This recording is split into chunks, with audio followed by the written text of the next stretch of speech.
High செவன்ஜஸ் டூம்ஸ்டர்க்கான shooting முடிஞ்சிருக்க சமயத்தில் மூவியில் அப்பேர் ஆக போகிற 28 சூப்பர் ஹீரோஸ்க்கான ஃபர்ஸ்ட் லுக்ன்றது கிடச்சிருக்கு. ஆல்ரெடி இந்த படத்துக்கான கேஸ்ட் மெம்பர்ஸ்லேயே 27 பேர் தானே ப்ரோ அனௌன்ஸ் பண்ணியிருந்தாங்கன்னு கேட்டிங்கன்னா இப்போதைக்கு ஃப்ராங்க்லின் ரிச்சர்ஸுமே இதில் ஆட் ஆயிருக்காரு. இதெல்லாம் இல்லாமல் இந்த படத்துக்கான கேரக்டர்ஸ்க்கான ஃபோட்டோ ஷூட்லேயுமே நடந்திருக்கு. ஃபோட்டோ ஷூட் எல்லாம் நடந்துதான்றது தெரியல. ஆனால் இதெல்லாம் பார்க்க இதெல்லாம் உண்மை மாதிரி தான் இருக்குது. ஆனால் இப்போதைக்கு பீக்கில் இருக்க சமயத்தில் இது ஜென்ரேட் பண்ண இமேஜ் மாதிரி இருக்குது. அதே சமயத்தில் இது நம்பவும் முடியல, நம்பாமல் இருக்கவும் முடியல. இது பற்றி ஃபுல்லாக கவர் பண்ணி இந்த வீடியோவில் பார்த்துருவோம்.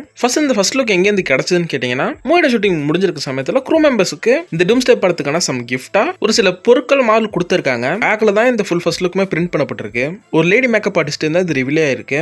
ஓகே, ஃபர்ஸ்ட் எக்ஸ்மேன் கேரக்டர்ஸ்க்கான ஃபர்ஸ்ட் லுக் சைடு வந்தோம்னா ப்ரொஃபசர் எக்ஸ் அண்ட் மேக்னெட்டோ ரெண்டு பேருக்குமே காமிக் கிரூட்டான ஒரு லுக் தான் ட்ரை பண்ணிருக்காங்க. மேக்னெட்டோக்கு எப்போது போல ரெட் கலர் சூட், ப்ரொஃபசர் எக்ஸுக்கு டார்க்கான ஒரு சூட் கொடுத்திருக்காங்க. வித் ஜஸ்ட் எக்ஸ் லோகோ கொடுத்திருக்காங்க. அடுத்து நம்ம சைக்ளாப்ஸ் சைடு வந்தோம்னா அவருக்கு தான் இருக்கிறே சம காமிக் கிரூட்டான சூட் கொடுத்திருக்காங்க. லைக் நம்ம உள்வரின் மாதிரி. அடுத்து நடிகரோட மிஸ்டேக் ரெண்டு பேருக்குமே சேம் காமிக் கிரூட் லுக் தான் கொடுத்திருக்காங்க. அடுத்து நம்ம நேமர் சைடு வந்தோம்னா அவருக்கும் காமிக் கிரூட் நியூ லுக் கொடுத்திருக்காங்க. ஏன்னா அவரோட ஃபர்ஸ்ட் அப்பியரன்ஸ் வக்கண்டா ஃபாரெவர்ல ட்ரங்கோட வந்திருக்கும் same as comic first appearance மாதிரி. ஆனா இப்போ இடையில காமிக்ல டார்க் ப்ளூ சூட் அவர் யூஸ் பண்ணுவாரு. சேம் அதே சூட் தான் இப்போதைக்கு நேமருக்கு கொடுத்திருக்காங்க. காமிக்ல இருக்க இந்த லுக்கை தான் நான் எக்ஸ்பெக்ட் பண்ணேன். இதுக்கு ப்ரீவியஸ் லுக்கை தான் இப்போதைக்கு நேமர் கொடுத்திருக்காங்க.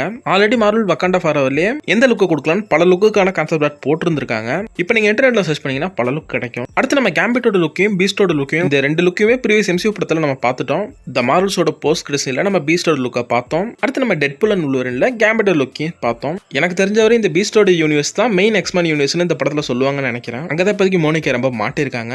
அது இல்லாம ஒரு லீக் பிளாட் படி பாத்தீங்கன்னா இந்த எக்ஸ்மேன் யூனிவர்ஸ் தான் மல்டிவர்ஸ்ல இருக்க மத்த யூனிவர்ஸ் அடிக்கிறதுக்கு ஒரு பாத்தா இருக்குன்ற மாதிரி சொல்றாங்க. இன்க்ளூடிங் நம்ம 616 ரியாலிட்டி எம்சியும் சேர்த்தா. மோனிகா ரொம்ப அந்த யூனிவர்ஸ்ல இருக்கிறதுனால இன்கர்ஷன் ட்ரிகர் ஆக போதா, அப்படி ட்ரிகர் ஆனா எக்ஸ்மேன் யூனிவர்ஸ் சேர்ந்து அழியும். ஆனா இந்த பிளாட் லீக்ல சொல்லப்பட்டிருக்குது மத்த யூனிவர்ஸ் அழிக்கிறதுக்கு நம்ம எக்ஸ்மேன் யூனிவர்ஸ் ஒரு பாத்தா இருக்குன்ற மாதிரி சொல்றாங்க. அது எப்படின்னு தெரியல. படத்துல வச்சு புது கான்செப்ட் பேசுவாங்கன்னு நினைக்கிறேன். ஆனா இப்போ வரையுமே மல்டிவர்ஸ் ஆகல. மல்டிவர்ஸ் ப்ராஜெக்ட்ல மல்டிவர்ஸ் அழியது சம்பந்தமா நிறைய கான்செப்ட் நம்ம டிஸ்கஸ் பண்ணிருக்காங்க. அதுல இருக்க கான்செப்ட்லாம் மிக்ஸ் பண்ணி ஒரு புது கான்செப்ட் உருவாக்கி அதை யூஸ் பண்ண போறாங்களா, இல்ல கம்ப்ளீட்டா படத்துல ஒரு புது கான்செப்ட் இன்ட்ரோடியூஸ் பண்ண போறாங்களா, இல்ல இருக்கிற இப்போ சொல்லியிருக்க அந்த பழைய கான்செப்டை யூஸ் பண்ண போறாங்களா தெரியல.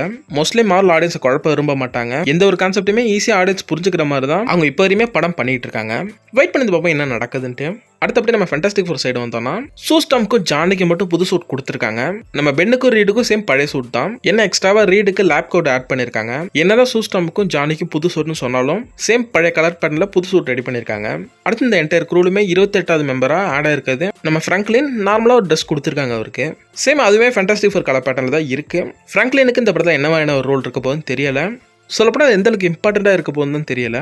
அடுத்து இப்போ ரீசெண்டாக தான் டூம்கான ஃபர்ஸ்ட் லுக் வந்து நம்மளுக்கு கிடைச்சது. சேம் அதே லுக் தான் இங்கே இருக்கு. மனுஷன் தான் இந்த படத்தோட ஹீரோ என்ன பண்ண போறான்னு வெயிட் பண்ணி பார்ப்போம். அடுத்து அப்படியே நம்ம நியூ அவெஞ்சர்ஸ் சைடு வந்தோம்னா அவங்கள ஒரு சில பேருக்கு புது சூட் கொடுத்துருந்தாங்க.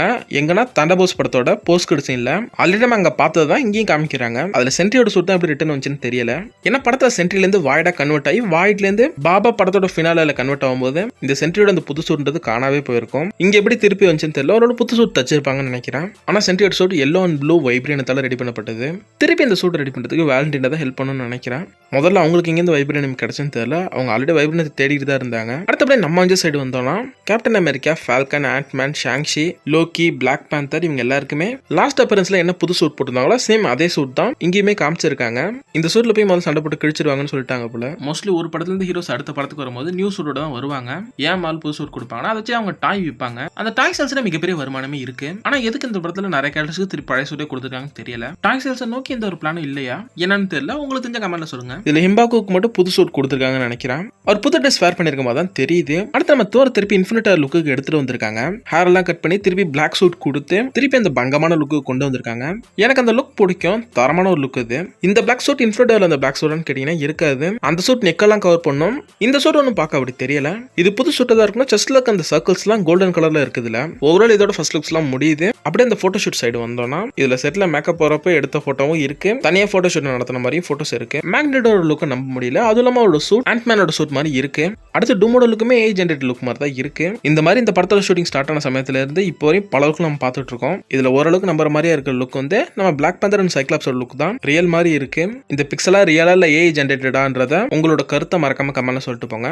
இதோட நான் இந்த வீடியோ முடிச்சுக்கிறேன். நெக்ஸ்ட் நல்ல வீடியோ சந்திப்போம். Tata bye guys.